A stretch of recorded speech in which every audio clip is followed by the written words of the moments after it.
What's going on, everybody? Jumping on here to recap the Steelers dub over the Minnesota Vikings, 3-1, heading back home to the U.S. Really impressive performance, man, from Pittsburgh in this one. Honestly, thoroughly dominated. I felt like for about 56 minutes of this game, the last 4 minutes or so, kind of got a little loose, got a little sketchy. But it honestly wouldn't feel like a football Sunday in the fall if the Steelers didn't give everyone in the fan base a heart attack. So but plenty of things to talk through in this one, mostly positive, man. This was a really impressive performance. One of my favorite games I think I've really watched the Steelers play, I would say, of the post-Ben era. But just before we get into all that, if you guys could, please like, subscribe, drop me a comment. Let me know what you thought of the game, and also give me any suggestions that you guys have, things that you want to see in the film room over the next week or two. Got a bye week coming up. But I will say this. Just offensively, I felt like the game plan was really, really inspired. Same thing on the defensive side of the ball too, but really starting with the offense, the Steelers came out, really spread the Vikings out, and kind of used the pass to set up the run. So it was a lot of quick passing game. Rodgers was getting the ball out extremely quick, like under 2.2 seconds average time to throw in this one. I think the next gen had that as like either the highest or one of the highest rates of his NFL career. Just really felt like he was making good decisions, doing a good job, understanding where the rotations were coming from on the defensive side of the ball and getting the ball where it needed to go. Not putting the ball in harm's way. I think only one turnover worthy play was on that scramble where he got stripped from behind, but felt like he played pretty well, managed the game. And I think that the Steelers being able to kind of set up the run and then really control the trenches in this one was ultimately the difference on the offensive side of the ball. You look at some of the numbers, man, and it's pretty insane, like how efficient they were offensively. At one point, like in the second half of this game, the Steelers had a 79% rushing success rate. Just kind of for context, like the best rushing success rate in the league right now is the Dallas Cowboys at 52%. The Steelers finished today at 62%. And there was some carries down the stretch there in the last 4 minutes that didn't go their way. But I just felt like they dominated up front. We talked about in the preview just how Minnesota was a little bit susceptible to perimeter runs and allowing 5 yards per carry. I don't know if the Steelers actually popped an explosive, but there were a couple 9-10 yard runs early. And then really, I thought that the game plan of being really heavy and to kind of counteract some of the things that Minnesota wanted to do, just understanding okay, we can go empty to spread things out and make things more basic when we want to throw the ball. And then when we want to run the ball, we want to bring a bunch of bigger bodies onto the field. And both of those things worked really to a T, to perfection. You look at some of the snap counts in this one, like Darnell Washington played by far his most snaps of the season. I don't think it's necessarily a coincidence. Probably some correlation there on how good the run game was. 48 snaps for him. Spencer Anderson, they used a lot of jumbo personnel. So it was really what I would say is probably more like 12 jumbo with Washington and Anderson on the field at the same time. Anderson played 19 snaps. Connor Hayward played 16, Freiermuth 15, Jonnu 13 in this one. So definitely something to keep an eye on just in terms of personnel and the usage and, how that varies and stuff like that week by week. But I thought Darnell was absolutely excellent. One of the things I put in my post-game column for do's and does was just, Kenny Gainwell rushing for a career high 99 yards, by far a career high. I think previously it was 70 something. And then his first ever multi-touchdown performance too. Credit to him for stepping up. Jalen Warren, we talked about him a ton in the pregame, and then he's an unexpected, a late injury add throughout the week. Schefter comes out, says he's going to play. Then he warms up, doesn't feel right, end up sitting him. And then Gainwell really steps in, doesn't miss a beat. I thought Kenny was really patient and decisive as a runner. I thought he got what was blocked for him. And then I thought he had some really nice cuts to kind of create for himself too. But that's just really, really impressive on his behalf. But, in addition to Darnell and some of the dirty work that he was doing, like Ben Skoranek, they were using him being creative. I thought there was more gap scheme, a little bit more variety in the run game menu this week, which I thought was encouraging. But Skoranek, being a willing blocker, he ends up instigating a penalty earlier in the game by, kind of getting in that dude's face and then flopping a little bit. He gets a 15-yarder there, and then he makes an awesome play on special teams, gets blocked in the back. So he really drew 2 penalties about worth, I think it was 20 or 25 yards or something like that. And then he made a special teams tackle, had a couple key blocks too. So it's stuff like that that's, not going to show up in the stat sheet. They tried to get him a touchdown later and didn't end up coming through. But I thought he was a really integral part of what they wanted to do. And then Spencer Anderson, I already kind of mentioned him, like him being willing to come in, help out in the run game. I just thought overall they controlled the line of scrimmage. I think that you could definitely tell that, they were getting under the Vikings players' skin. A lot of post snap chirping on both sides of the ball, and I just think that you kind of feel it a little bit. But I love the approach, man. Like I don't think there's a more satisfying way to come away with a win like that than just kind of imposing your will on the opponent and like big boy and the other team. And I think when you talk about the Steelers, approach really under general manager Omar Khan and Mike Tomlin and some of the investments they've made in the offensive line. And, a lot of the stuff that they're saying in the offseason is that they're tired of being like, the not the most physical team on Sundays and want to control the line of scrimmage. And I really felt like they did that today. And if this team's going to be able to run, like if they could turn a corner here and really start to be able to run the ball at a more effective clip, they're going to be in a lot of games this season, and that they're going to be a playoff team. I really firmly believe that. It's just a matter of building on that consistency week over week. But I thought DK was good too. Just to hit on him real quick in the passing game, talks about him like off to like really like the worst start of his career, and then he comes in today, and you see immediately like why they made the splash move to go trade for him. I thought he spent a lot of time in the slot, some condensed splits as well, but just getting him an early touch, like they go empty, they put him at the number 3 spot, they run triple slant, getting the ball, it's 15 yards. Then they split him out, they throw a back shoulder to him. Rodgers delivers a dime, right, perfect location. Metcalf shows the body control, go back and get it, makes a tough grab in a contested catch situation. And then just the end breaker. I mean, the Steelers I think Rodgers only threw 2 passes beyond like 7 or 8 yards down the line of scrimmage today, I think, if last time I checked. But I mean, it didn't matter. Like the Vikings couldn't stop the run. They didn't really do a good job stopping the pass either.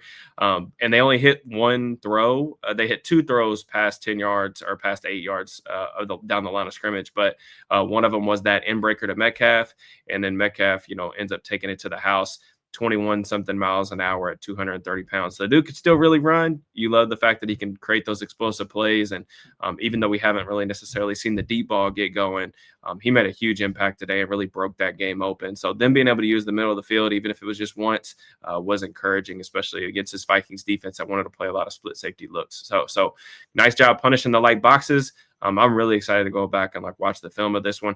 And then on the defensive side of the ball, I felt like the defense like played really, really well for the most part. Again, some shaky moments down the stretch there. I think they kind of boosted the numbers up. Vikings ended up finishing with a 44% success rate.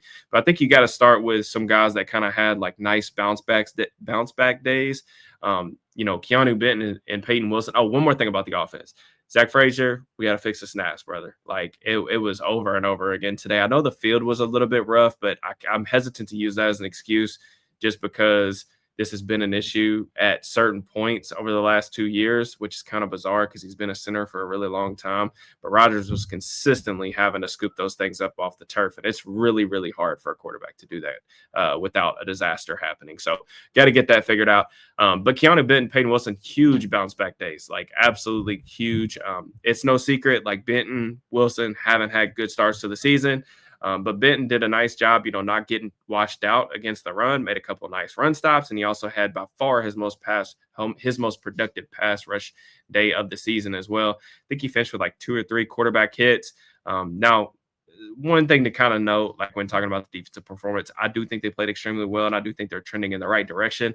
The Vikings were basically playing like a lot of their second team offense. They were down 3 starters along the offensive line. So the Steelers should have dominated up front, but they did. Like you play who's in front of you, they dominated up front. It was good to see. But maybe this could be a confidence booster for Benton. And then I just thought that Peyton Wilson was doing a nice job of playing downhill. I thought the hustle play on Jordan Addison down in the 4th quarter after they busted that coverage was unbelievable. And one of the coolest plays I think you'll see all season long, 22 miles an hour from a linebacker. I think that Next Gen came out and said that was the fastest speed that any linebackers hit in the Next Gen era, so since 2016. And what that does is not only did he prevent the touchdown there, but 61 more seconds of time rode off the clock after that. So you can think about how different that last drive when the Vikings had the football, how different does that look if they have an additional 61 seconds to work with? It's games like that that are often the difference, or plays like that that are often the difference between winning and losing. And I just thought that he did some really nice things. Some miscommunications. It seemed like over the course of the second half a little bit that popped up, but him and Queen has been exceptional playing downhill this year. Like, so he's in the backfield constantly. It hasn't been perfect necessarily, but he's making a lot more splash plays than he did last year. And I really think that, he's starting to come into his own a little bit in this defense. Getting Deshaun Elliott back was huge. He was making plays all over the place in this one. I just think that having him back is going to provide like such a steadying force on the back end. And then also like the edge rushers, I thought both of those guys had their moments against the Vikings tackles. Herbig made a couple splash plays. I thought him and Darisaw had like a battle for the ages out there. Can't wait to go back and watch the film on that one. And then TJ, like he definitely had his moments as a pass rusher when they left him one-on-one, but then the interception that he made along the line of scrimmage is kind of like one of those plays that really like he's kind of has specialized in over the years that just kind of sets him apart from I feel like what the other edge rushers kind of bring to the table. Just even if he's not consistently making as much of an impact as a pass rusher, what he's able to do in some of these other phases is huge. But the cornerback spot, I thought Slay and Ramsey both had some tough moments. I'm curious on what the film's going to look like for those guys. Ramsey ends up getting beat on that double move. Luckily, the ball didn't go in his direction. It looked like maybe he pulled a hamstring, like he was out of the game for a little bit, and then he came back for like a play or two, and then he was back out again. So like I don't really know what's going on with that. I guess it's a good thing that they've got an early bye week. We'll see what happens there. Brandon Knuckles played a decent amount. James Pierre had to come in, made a nice pass breakup, almost ended the game on an interception. Thought Darius Slay was rough. I had to go back and watch the film because, like, I think Greg Olson pointed it out too. It looked like they were in quarters. If number one goes vertical as the corner, like you're carrying him regardless of what happens in front of you. So I'm not really sure of like what's going on there. Like maybe it is cover two.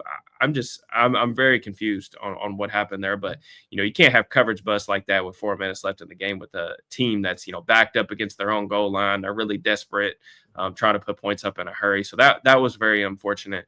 But I thought, I think Slay was tagged for over 100 yards allowed in coverage. Obviously, a big chunk of that is the play to Addison, but just kind of some of the other stuff. I will also say that it's one of those things where all week, and I even said some of this stuff too. Like I thought that the coaching advantage was going to be difficult because of how the styles of both of these coaches, right? Like how KOC likes to play, how Flores likes to play versus how, Arthur Smith, TA, Mike Tomlin. I thought it was going to be a tough matchup for the Steelers. Now, I want to give credit to the Steelers coaching staff because I do think that they actually outcoached the Vikings coaching staff today. And I want to be very clear. And I think it's important to like bring that up because a lot of times we bring up coaching only when the team loses. And I felt like the game plan and the coaching today was very good.